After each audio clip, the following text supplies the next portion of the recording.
আসসালামু আলাইকুম বন্ধুরা, আশা করি আপনারা সকলেই ভালো আছেন। পরম করুণাময় মহান আল্লাহ তাআলার নামে শুরু করছি, যিনি অত্যন্ত মেহেরবান। প্রিয় দর্শক, আজকে আমরা জানব ইমামুল আউলিয়া গাউসুল আজম বড়পীর আব্দুল কাদের জিলানী রহমতুল্লাহ আলাহির একটি হৃদয়স্পর্শী গল্প। এমন কি ঘটেছিল যার কারণে কবরস্থানের সমস্ত কবর থেকে মুর্দারা উঠে এসেছিল? গল্পটি সম্পূর্ণরূপে বুঝতে এই ভিডিওটি শেষ পর্যন্ত দেখার অনুরোধ রইল। প্রিয় দর্শক, বাগদাদে একজন নারী বসবাস করতেন। তিনি ছিলেন বিধবা। কিছুদিন পূর্বেই তার স্বামী ইন্তেকাল করেছিল। এই বিধবা নারীর একজন পুত্র ছিল, যে মহান আল্লাহ তাআলার ইচ্ছায় অসুস্থ হয়ে গিয়েছিল। এই নারী তার ছেলের চিকিৎসার জন্য অনেক বড় চিকিৎসকের কাছে গিয়েছেন, কিন্তু তাতে কিছু হয়নি। এই কারণে এই নারী খুবই পেরেশান অবস্থার মধ্যে পড়ে যায়, কারণ তার ছেলের অবস্থা দিন দিন খারাপ থেকে খারাপ হচ্ছিল। এই বিধবা নারীর এই দুনিয়ায় তার এই ছেলে ব্যতীত আর কেউ ছিল না। এক পর্যায়ে তার প্রতিবেশী তাকে পরামর্শ দিল, তুমি তোমার ছেলেকে নিয়ে বাগদাদ শরীফের হুজুরের কাছে যাও, তার দোয়াতে তোমার ছেলে সুস্থ হয়ে যাবে। এই কথা শুনে সেই বিধবা নারী তার ছেলেকে নিয়ে বাগদাদ শরীফের দিকে রওনা দিল। রাস্তার মাঝেই তার ছেলের অবস্থা খুবই খারাপ হয়ে যায় এবং সে বেহুশ হয়ে পড়ে যায়।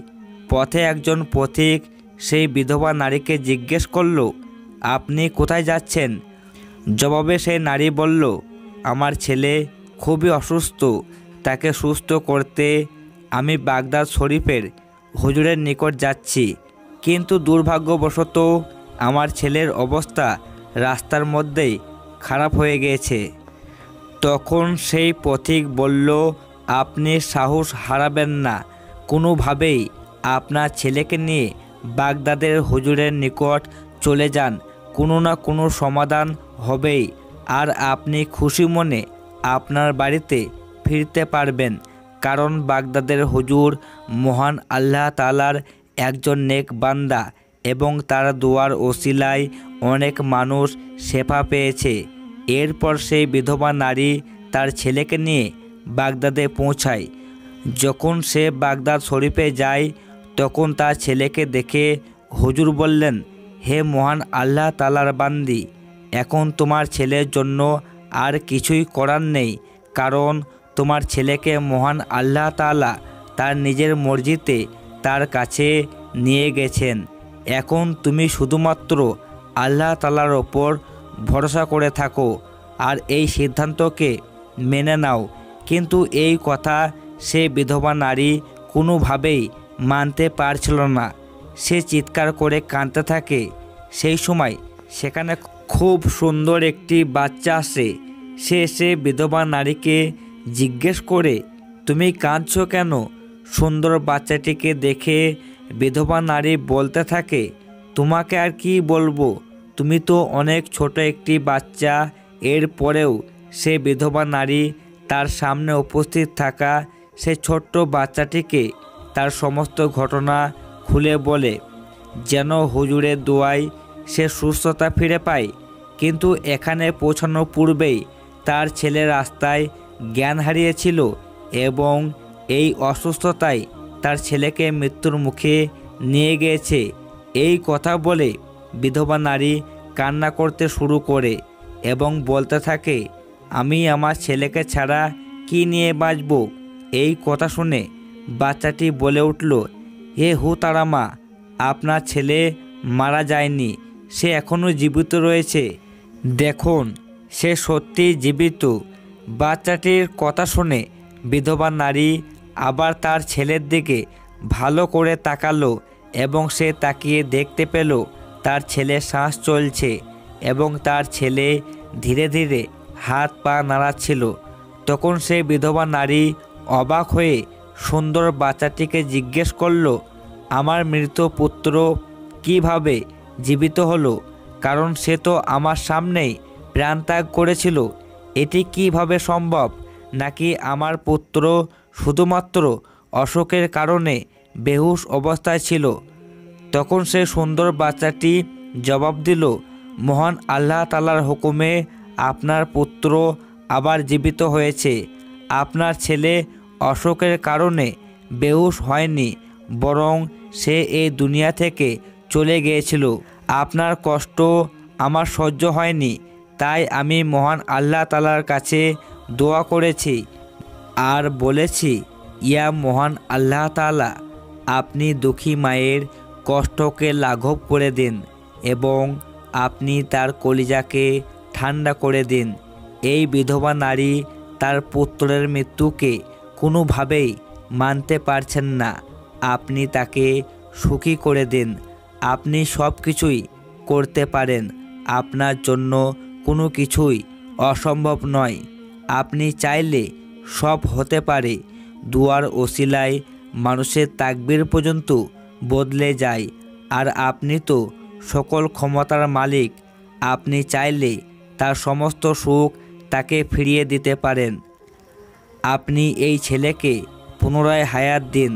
আমি এভাবেই মহান আল্লাহ তাআলার কাছে দোয়া করেছি এবং মহান আল্লাহ তাআলা আমার দোয়া কবুল করেছেন।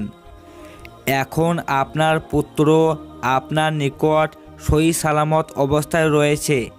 তখন সেই বিধবা নারী সেই বাচ্চাটিকে জিজ্ঞেস করলেন, আমি সবই মানছি, কিন্তু তুমি কে? তোমার পরিচয় কি? সেই বাচ্চাটা তার পরিচয় দেওয়ার পূর্বেই সেখানে বাগদাদ শরীফের হুজুর চলে আসলেন। সেই মহিলা ছেলেকে পুনরায় জীবিত দেখেই হুজুর বুঝতে পারলেন এখানে কি ঘটেছে। তখন হুজুর বাচ্চাটিকে বললেন, বেটা, তুমি এখনও তাকবীরের ব্যাপারটা পুরোপুরি বুঝতে পারোনি। আমি জানি তোমার দোয়ার ওসিলায় মহান আল্লাহ তাআলা এই বিধবা নারীর পুত্রকে পুনরায় হায়াত দিয়েছেন। আমার প্রশ্ন, তুমি এমনটা কেন করলে? মানুষ তো এই কথাকে কোনোভাবেই মানবে না। এটা বলে হুজুর একটা বেত নিয়ে আসলেন। বেত দেখেই বাচ্চাটা দৌড় দিল। হুজুরও এই বাচ্চার পেছনে দৌড়াতে শুরু করলেন। আসলে বেত দিয়ে প্রহার করার উদ্দেশ্য এই হুজুরের ছিল না। তিনি শুধুমাত্র ভয় দেখানোর জন্য এমনটা করেছিলেন। এমন অবস্থায় সেই বাচ্চা হুজুরের ভয়ে প্রাণপণে ছুটছিল। তখন সামনে একটা কবরস্থান ছিল, যেখানে অসংখ্য কবর ছিল, আর সেই বাচ্চাটি কবরস্থানের পাশ দিয়ে ছুটতে ছুটতে বলতে থাকে, হে কবরবাসীরা, এই হুজুরের হাত থেকে আমাকে বাঁচাও। আর সেখানে ঘটে একটি অদ্ভুত ঘটনা। ছোট্ট এই বাচ্চার কথায় কবরস্থানের সমস্ত কবর থেকে মুর্দারা উঠে আসতে শুরু করলো এবং সেই মুর্দারা ছোট্ট শিশুর সামনে ঢালের মতো দাঁড়িয়ে গেল। অর্থাৎ এক পাশে হুজুর আর অন্য পাশে সেই কম বয়সী ছেলেটি, এবং তাদের মাঝে কবর থেকে উঠে আসা মুর্দারা। এই দৃশ্য দেখে হুজুর এবার সেই ছোট্ট বাচ্চাকে বললেন, আমি জানি তুমি আসলে কে। আমি তোমার ক্ষমতার সাথে পেরে উঠব না। আমি শুধু বলছিলাম, তুমি অত ছোট বয়সে তোমার এই ক্ষমতাগুলো দেখিও না, কারণ লোকেরা এই সমস্ত বিষয় বিশ্বাস করবে না এবং পরবর্তীতে তোমার ওপর আঙুল তুলে কথা বলবে, তোমাকে দোষারোপ করবে। তখন এই বাচ্চাটি বলে, হুজুর, আমি তো এটা ইচ্ছা করে করিনি। সেই মা কিভাবে কান্না করছিল, আর সে মাকে কান্না করা অবস্থায় দেখে আমি সহ্য করতে পারিনি। এই মা কিভাবে তার সন্তানের মৃত্যু সহ্য করবে, আর সে কিভাবে একা একা তার সন্তানকে দাফন করবে, আর এই মা কিভাবে তার সন্তানকে ছাড়া থাকবে। এই কথাগুলো আমার একদম সহ্য হচ্ছিল না। আর এই কারণেই আমি আল্লাহ তাআলার কাছে দোয়া করেছি আর বলেছি, হে মহান আল্লাহ তাআলা, এই বাচ্চার তাকদিরে শেফা যদি লেখা থাকে তবে আপনি তাকে শেফা দিন, আর যদি মৃত্যু থেকে জীবিত করা সম্ভব হয় তবে আমার দোয়া আপনি কবুল করে নিন। তাকে হায়াত দিন, কারণ আপনার দরবারে সমস্ত অসম্ভব জিনিসকে সম্ভব করা যায়। বান্দারা তো অক্ষম, কিন্তু আপনি তো সবই পারেন। মহান আল্লাহ তাআলা আমার দোয়া কবুল করেছেন আর এই ছেলে পুনরায় জীবিত হয়েছেন। হুজুর, আপনি বলুন আমি এখানে কি ভুল করেছি? প্রিয় দর্শক, এই হুজুর ছিলেন এই বাচ্চাটির নানা, আর এই বাচ্চাটি ছিলেন গাউসে আজম বরফির আব্দুল কাদের জিলানী রহমতুল্লাহ আলাহি। তো বন্ধুরা, আজ তাহলে এই পর্যন্তই। আপনারা ভালো থাকবেন, সুস্থ থাকবেন। আল্লাহ হাফেজ।